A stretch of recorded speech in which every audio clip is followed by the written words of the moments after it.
دوستو اسلام میں نماز کی اہمیت کیا ہے یہ ایک مسلمان ہی سمجھ سکتا ہے، کیونکہ ایمان کے بعد اللہ کا سب سے بڑا حکم نماز ہے، جو کہ ایک مسلمان اور ایک کافر میں فرق کرنے والی ہے۔ اور جب بھی کوئی مسلمان کبھی پیدا ہوتا ہے اور بچپن میں ہوش سنبھالتا ہے تو آنکھ کھلنے سے لے کر آنکھ بند ہونے تک جو چیز وہ اپنے گھر میں دیکھتا ہے وہ نماز ہوتی ہے۔ ہر بالغ شخص مرد اور عورت نماز کی فکر کرتا ہے اور نماز کو ادا کرنے کے لیے اہتمام کیا جاتا ہے۔ نماز کو حضور نبی کریم صلی اللہ علیہ وسلم نے اپنی آنکھوں کی ٹھنڈک قرار دیا ہے اور اسی نماز کو مومین کی میراث کہا جاتا ہے۔ اگر نماز کی ایک مثال لی جائے تو یہ یوں بیان کی جائے گی کہ نماز دراصل دین اسلام میں سر کی حیثیت رکھتی ہے۔ جس طرح انسانی جسم میں انسانی بدن میں سر کی اہمیت ہوتی ہے، اسی طرح نماز کی حیثیت دین اسلام میں ہے اور اس کے تمام ارکان کے لیے نماز سر کا کردار ادا کرتی ہے۔ اگر جسم میں سے سر کو ہٹا دیا جائے تو جسم کی کوئی پہچان باقی نہیں رہتی، بالکل لاپرواہی رہ جاتی ہے۔ لہٰذا نماز اسلام کے لیے سر کا کردار ادا کرتی ہے اور یہ دراصل اسلام کی پہچان ہے، اس لیے تو اسے مسلمان اور کافر میں فرق کرنے والی کہا جاتا ہے۔ دوستو نماز کی اہمیت کیا ہے اور اس کے حوالے سے آج ایک ایسا واقعہ اور ایسی کہانی آپ کے ساتھ پیش کی جائے گی جس میں ایک لڑکی نے نماز کا مذاق بنانے کی کوشش کی۔ اسی مذاق کی اس لڑکی کو کیا سزا ملی، اس پر اللہ کا کیا عذاب نازل ہوا اور کس طرح سے وہ ذلیل اور رسوا ہوئی، اور یہی نہیں بلکہ اس کی رسوائی کو ایک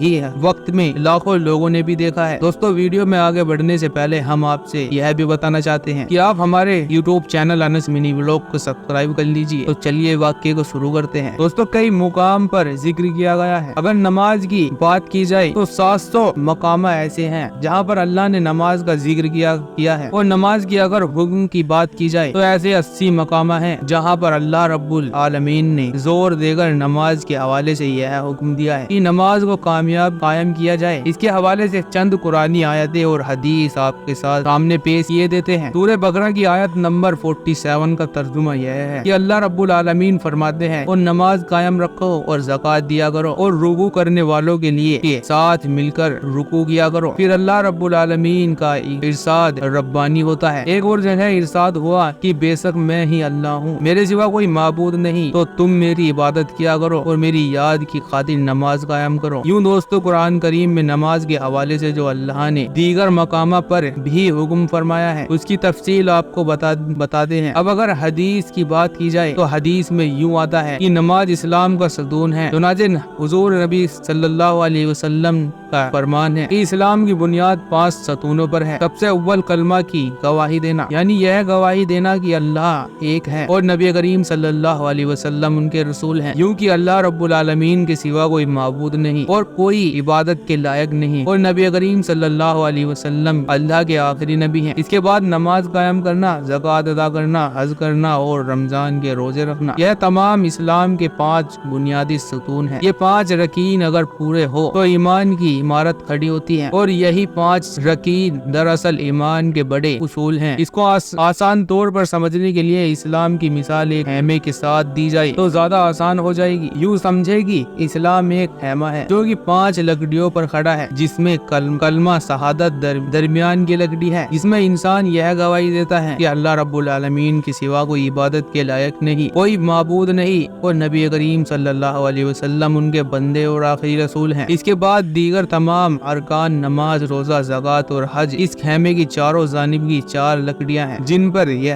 خیمہ کھڑا ہے۔ اگر بنیادی لکڑی یعنی کلمہ شہادت کو ہٹا دیا جائے تو یہ خیمہ کسی صورت کھڑا نہیں ہو سکتا، اور اگر بنیادی لکڑی تو موجود ہو لیکن چاروں لکڑیاں میں سے کسی ایک لکڑی کو ہٹا دیا جائے تو خیمہ کھڑا ہو جائے گا لیکن اس جانب سے جھکا رہے گا جہاں پر وہ لکڑی کی جگہ کھلی ہوگی۔ یوں اس مثال سے اسلام کے 5 ارکان کی اہمیت واضح ہوتی ہے، لیکن ایمان کے بعد جو سب سے زیادہ اہم اور جس کے متعلق سب سے زیادہ پہلے سوال کیے جائیں گے وہ رکن دراصل نماز ہے۔ دوستو نماز کتنی ضروری ہے یہ تمام چیزیں ہم نے حدیث اور قرآن کی مثال سے واضح کر دی ہے۔ حضرت عبداللہ بن مسعود رضی اللہ عنہ فرماتے ہیں کہ میں نے اللہ کے محبوب سے پوچھا کہ یا رسول اللہ صلی اللہ علیہ وسلم سب سے محبوب عمل کون سا ہے، تو ارشاد فرمایا کہ نماز۔ میں نے پھر پوچھا کہ اس کے بعد، تو بتایا گیا کہ والدین کے ساتھ حسن سلوک، اور میں نے پوچھا کہ اس کے بعد، تو اس کے بعد جواب ملا کہ والدین کے حسن سلوک کے بعد سب سے زیادہ محبوب عمل ہے وہ ہے جہاد،